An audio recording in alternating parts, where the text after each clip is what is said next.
मैं आज भी तुम्हारे बारे में लिख रहा हूं कि तुम्हारा चेहरा किसी गजल सा है।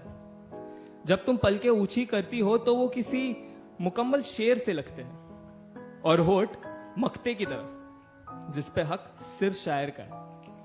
मैं वही शायर बनना चाहता हूं, पर तुम्हारी तारीफ में मैं इससे ज्यादा लिख नहीं पाता कि झरने भी प्यासे हो जाते हैं जब तुम अपनी भीगी जुल्फे झटकती हो। तुम्हारी नाक की बनावट पे भगवानों में आज भी एक मिसाल कायम है। बहक जाती है वो हवा भी जो तुम्हारी उंगलियों के बीच से होके गुजरती है, और मेरे दिल की धड़कन की अगर कोई आवाज होती तो बिल्कुल तुम्हारे झुमके के खनक की तरह सुनाई देती। और तुम्हारी आंखों में एक ब्रह्मांड बसा है जिसका मैं एक छोटा हिस्सा बनना चाहता हूं। एक सितारा ही सही जिसकी रोशनी उसके जाने के बाद भी तुम्हारी जहनियत में रहे। मुझे तारीखें याद नहीं रहती, पर तुम्हारी सारी हरकतें याद है। जैसे सच सवरकर जब तुम आईने के सामने खड़ी हो जाती थी तो खुद को देखने के बहाने मेरी तरफ देखा करती थी, एक तारीफ की उम्मीद में, जो मैं नहीं करता था। फिर तुम पलटकर मुझसे कहती कि कैसी दिख रही हूं मैं, तो मैं कहता बहुत सुंदर। तो ये बिना पूछे नहीं बता सकते थे तुम? क्यों बताता?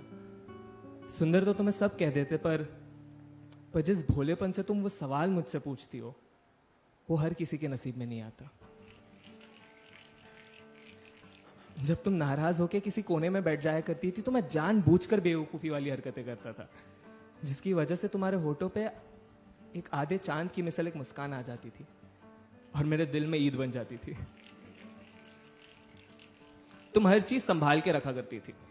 वो मूवी की टिकटें जो हमने साथ देखी थी, फिर वो तोहफे जो मैंने तुम्हें दिए थे, शायद मेरी एक आध दो कमीज भी रख देती अगर डब्बा बड़ा होता तो। पर मैं कुछ संभाल के नहीं रख पाया, ना चीजों को ना तुम्हें। पर मैंने तुम्हें पूरा का पूरा खुद में समेट के रखा है। अपने मन मुताबिक तुम्हारे साथ जी लेता हूं फिर से। तुम्हारे बचपने पे आज भी हंस देता हूं, तुम्हारी कहानियों को उतने ही प्यार से सुनता हूं। हाँ, तुम्हारे कुछ फैसले जिन पे आज भी नाराज बैठा हूं, और कभी कभार तुम्हारी गोद में सो लेता हूं। इसी बहाने नींद आ जाती है। मैं आज भी सोचता हूं कि काश मैं हमारी लकीरों को बांध पाता तो हम उसकी गांठ पर हमारा घर बना लेते। पर जब हमने ये कोशिश की तो बीच में 1 इंच का फासला रह गया, जो हमारी गलत फहमी और गलत फैसलों का था। उस फासले को भरने में अब एक जिंदगी निकल जाएगी। खैर, मैं आज भी तुम्हारे बारे में लिख रहा हूं।